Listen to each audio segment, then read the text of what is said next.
Welcome to a chilling collection of true-life tales that will have you second-guessing every creak and whisper in your abode.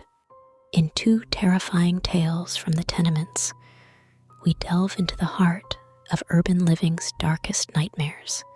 Each story unfolds within the seemingly safe walls of an apartment, a place many call home. But as these narratives reveal, even the most secure of havens can harbor unspeakable horrors. Join us as we recount two true horror stories that will leave you questioning the safety of your own home long after the last light has been turned off. Prepare to be unsettled as we take you through twisted tales of the unexpected lurking within the mundane. These are not just stories. They are warnings from the depths of the urban jungle. Read on if you dare. Mysterious circumstances. Not long after their departure, the story of her experiences and those of other residents have become an integral part of the building's haunting legacy. The apartment at 14 West 10th Street continues to intrigue and terrify those who hear its stories, a lasting monument to the unknown and unexplained phenomena that occurred within its walls. This introduction to two true apartment horror stories provides just a glimpse into the chilling tales of one particular residence. Such stories remind us of the thin veil between our world and the one that may lie just beyond our perception. They invite us to consider the history and mysteries that might be lurking in our own homes, waiting to be uncovered, or perhaps best left undiscovered. As you settle into your own space, remember the tales of 14 West 10th Street, and know that every building has its stories, some more disturbing than others. Proceed with caution, for once you open the door to these true apartment horror stories, you may never view your home the same way again. Building, residents and visitors alike reported eerie feelings, sudden cold spots, and sometimes even the faint sound of laughter or whispering. The air in the apartment seemed charged with an unseen energy, and some claimed to feel an invisible presence brushing past them in the hallways. The stories of Mark Twain and Jennice Bartel are just the tip of the iceberg in the vast sea of mysteries that the 14 West 10th Street apartment building holds. The building, known by some as the House of Death, has become a symbol of the unexplainable and paranormal, attracting the curious and the brave to explore its history. The tales of its past residents, both famous and unknown, continue to be told in hushed tones, each adding another layer to its enigmatic aura. The building's reputation as one of the most haunted places in the area is both a fascination and a warning to those who might consider calling it home. In sharing these stories, we confront the ever-present curiosity about the afterlife and the supernatural. It's a reminder that there are mysteries in this world that remain unsolved, stories that challenge our understanding of reality. The 14 West 10th Street apartment building stands as a monument to these mysteries, its walls echoing with the tales of those who once lived there, and perhaps some who never left. So, as we conclude these two true apartment horror stories, let us remember that every building has its history, every room its stories, and sometimes, just sometimes, those stories refuse to be forgotten, continuing to whisper in the shadows, waiting for the next willing ear to listen. Whether you're a believer or a skeptic, These tales invite you to keep an open mind and, perhaps, to tread a little more lightly through the silent corridors of your own home. Precinct, where they were interrogated extensively, the evidence was undeniable, and as the investigation continued, the disturbing truth began to unravel. The apartment at 14 West 10th Street had seen its share of horrors. But what occurred in that dimly lit apartment that day was a stark reminder of the very real human tragedies that can unfold behind closed doors. The community was shaken. The building, already cloaked in tales of the supernatural, was now the scene of a palpable, horrifying crime. The contrast between the ghostly legends and the tangible, brutal reality of the murder only served to deepen the enigma surrounding the apartment complex. The story of the little girl and her tragic end spread quickly, becoming yet another grim chapter in the building's history. It was a case that would haunt the officers, medical personnel, and everyone involved for years to come. The building at 14 West 10th Street, with its history of murders, paranormal sightings, and now this horrific child abuse case, was more than just a collection of apartments. It had become a symbol of the hidden darkness that can exist in any community. As time passed, the building continued to attract the curious and the brave, drawn by its notorious reputation.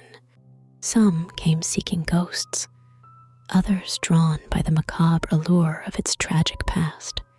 But for those who knew the true stories of what occurred within its walls, the apartment building at 14 West 10th Street was a somber reminder of both the supernatural mysteries and human evils that can reside side by side in our world. In sharing these tales, may we be reminded of the importance of vigilance, compassion, and the pursuit of justice. May we honor the memory of those who suffered within those walls by working to ensure such horrors are never repeated. And as we ponder the line between fact and fiction, let us remember that sometimes the truest horrors are not the ones of ghosts and ghouls, but the ones of flesh and blood. The truth was harrowing. Elizabeth had been subjected to a life of neglect and abuse from the very beginning. The details that Miss Nussbaum revealed painted a picture of an incredibly dysfunctional and dangerous household. Elizabeth, along with her younger brother Mitchell, was subjected to physical and emotional abuse at the hands of Steinberg, who exerted a controlling and violent presence over the entire family. The case of Elizabeth Steinberg became a symbol of the worst kinds of child abuse and neglect. It was a tragedy that shocked the public and brought attention to the issues of child welfare and the legal responsibilities of adoptive and biological parents. The story also highlighted the serious flaws in the adoption process and the need for reform to prevent such tragedies from occurring in the future. Joel Barnett Steinberg was eventually convicted of manslaughter in Elizabeth's death, while Hedda Nussbaum received immunity in exchange for her testimony against him. The case had a profound impact on the city of New York and raised broader questions about societal responsibility to protect the most vulnerable among us. The 14 West 10th Street apartment building, already steeped in tales of horror and mystery, added another dark chapter to its history with the story of Elizabeth Steinberg. The building's notoriety only grew, a permanent reminder of the horrors that had taken place within its walls. As we reflect on these true apartment horror stories, let us remember the victims and recognize the responsibility we all have to look out for one another, to report signs of abuse, and to support efforts to make our communities safer for everyone. Let the memory of Elizabeth, and so many like her, drive us to be vigilant, compassionate, and proactive in the fight against abuse and neglect. May their stories not be in vain, but serve as a call to action to protect the innocent and ensure that justice is served for all victims of such heinous acts. As the stories and tragedies surrounding the 14 West 10th Street apartment building continue to accumulate, the building's reputation as a site of untold sorrow and terror is not without reason. From the haunting tales of Mark Twain and Jennice Bartel to the heartbreaking and brutal reality of Elizabeth Steinberg's short life, it's clear that this place holds a dark and disturbing history. While some may be drawn to the building out of curiosity or a fascination with the paranormal, remember the real human tragedies that have occurred there. The stories serve as a reminder of the potential for both supernatural mysteries and very real human evils. It is a place where the boundaries of understanding and explanation are constantly tested, and where the line between the living and the dead, the normal and the paranormal, seems to blur. Let the story of Elizabeth and the many others who have suffered there move us to action, to protect the vulnerable, to seek justice for the wronged, and to approach the unknown with both caution and compassion. Whether you believe in the paranormal aspects or see it as a collection of human horror stories, the apartment building at 14 West 10th Street is undeniably a place marked by an overwhelming sense of tragedy and loss. As we conclude these true apartment horror stories, let us not only remember the tales that chill the spine, but also hold close the lessons they impart about human nature, justice, and the unexplained. May the stories of 14 West 10th Street live on not merely as macabre entertainment, but as solemn reminders of the past, urging us to be vigilant guardians of the present and future. And if ever you find yourself near the infamous apartment of death, perhaps it's best to heed the warnings and simply pass by, leaving its restless spirits and somber history undisturbed. Common areas of the building, or just in our apartment, I would notice strange people walking around. They didn't look like any of the farm workers or their family members. They were different, dressed in outdated clothing and never really interacting with anyone. At first, I thought they might be visitors, but their appearances were so fleeting, almost like they vanished when you looked away. The boy I mentioned earlier was one of them. He appeared to be around my age, always looking sad and lost. I would see him sitting on the stairs sometimes, just staring into space. I tried talking to him once, but he never responded, just continued to stare blankly. After a while, he disappeared, and I never saw him again. These occurrences frightened me to the point where I dreaded being alone at any time in the apartment complex. I clung to my mother's side whenever possible and refused to go to bed unless my parents were right there with me. They never saw the people I was talking about and assumed it was just my imagination running wild. As I grew older, I stopped seeing these mysterious figures, but the uneasy feeling never completely went away. Sometimes, late at night, I would wake up to the sound of footsteps in the hallway or whispers just outside the window.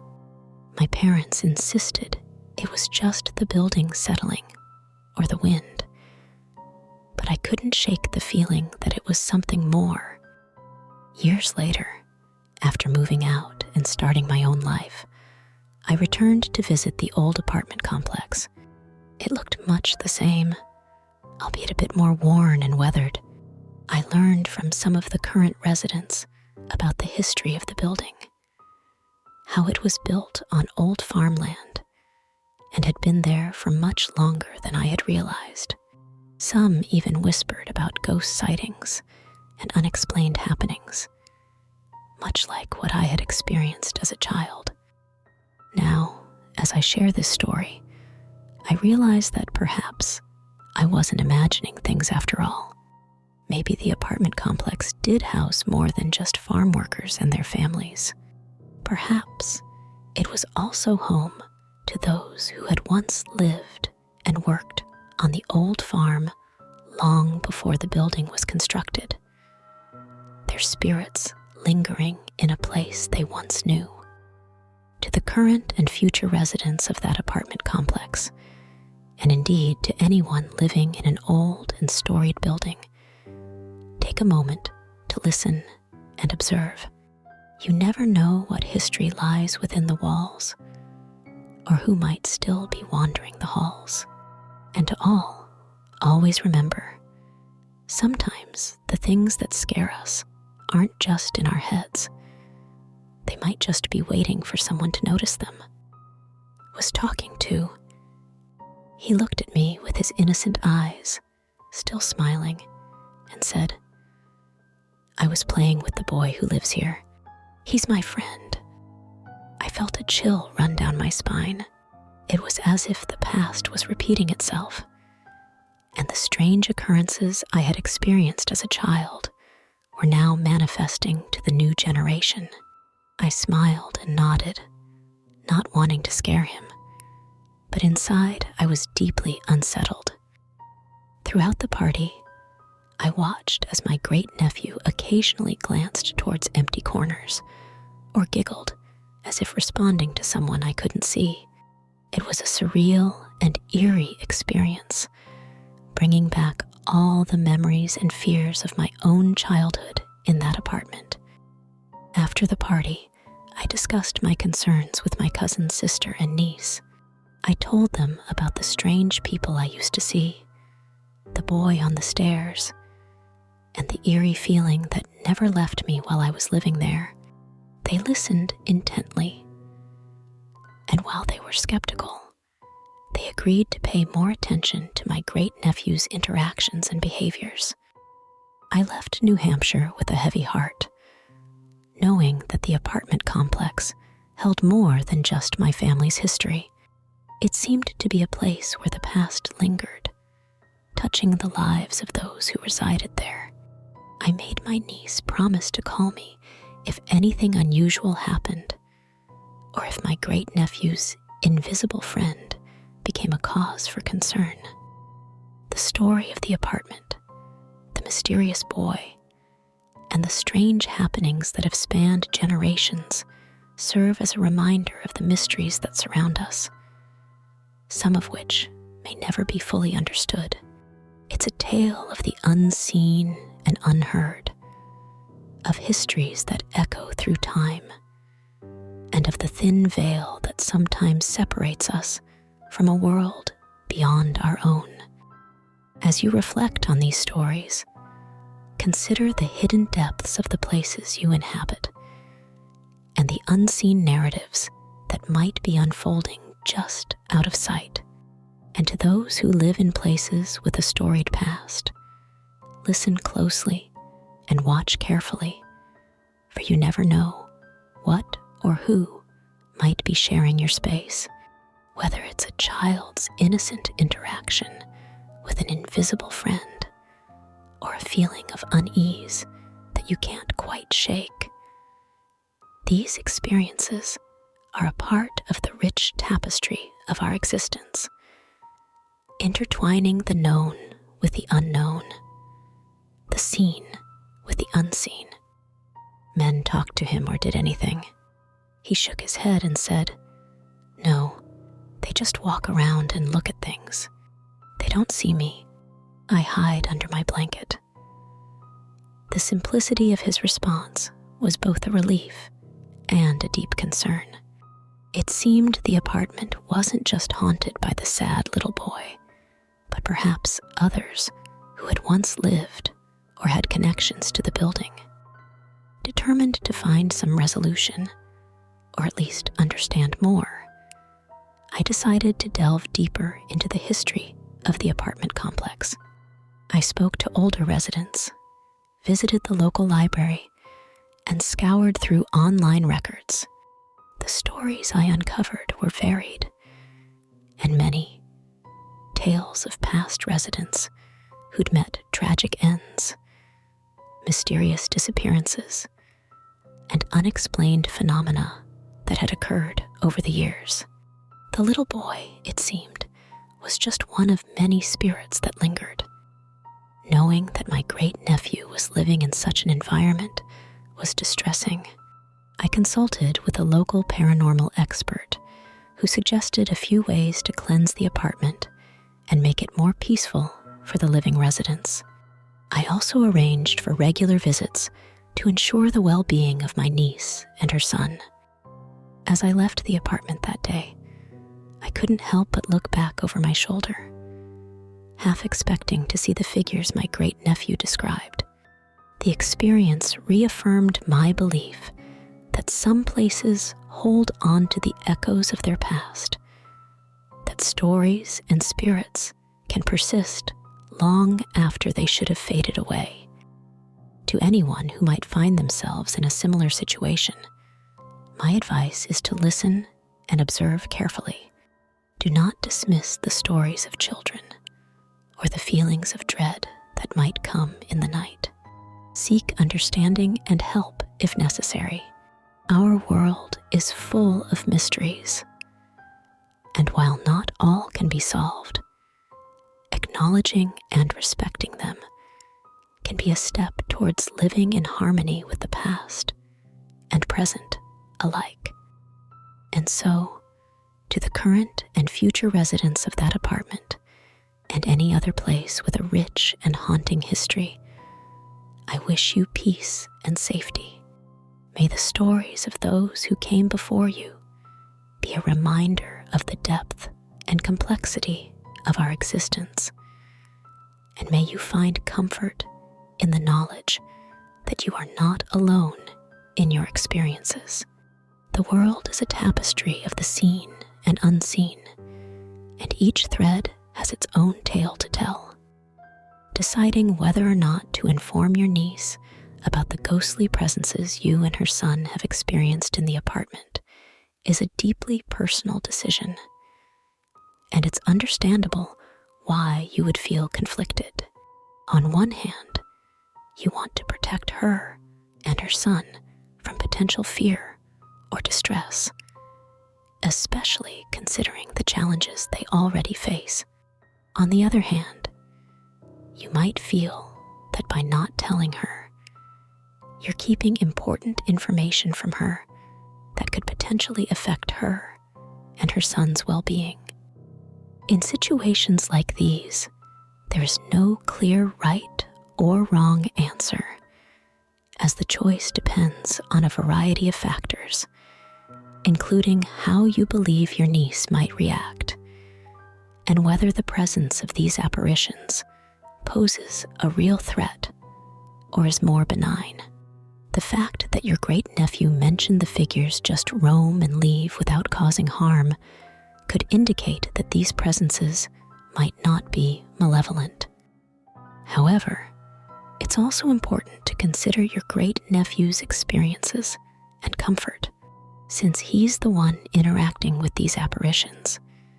It's crucial to ensure he feels safe and understands that he can talk to you or his mother about anything unusual or frightening he might experience.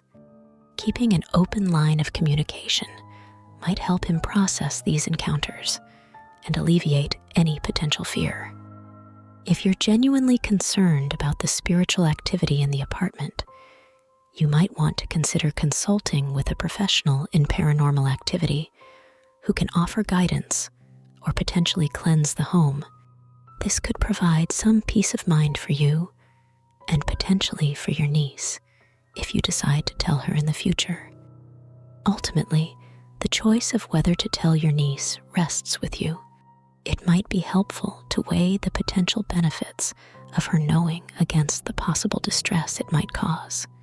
Remember, whatever decision you make, it comes from a place of caring and wanting to ensure the best for your niece and her son.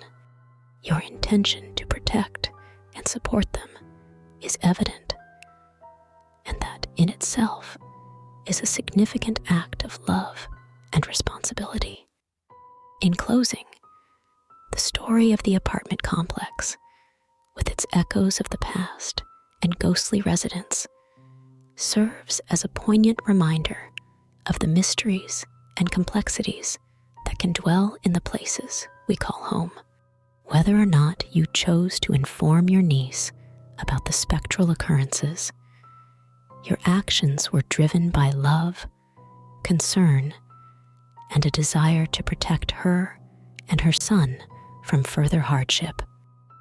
Life is full of difficult choices, and often there is no clear path. What remains most important is the intention behind our decisions and the care we take to ensure the well-being of those we love. Whether the apartment's past inhabitants are simply lingering memories or something more, it's clear they've long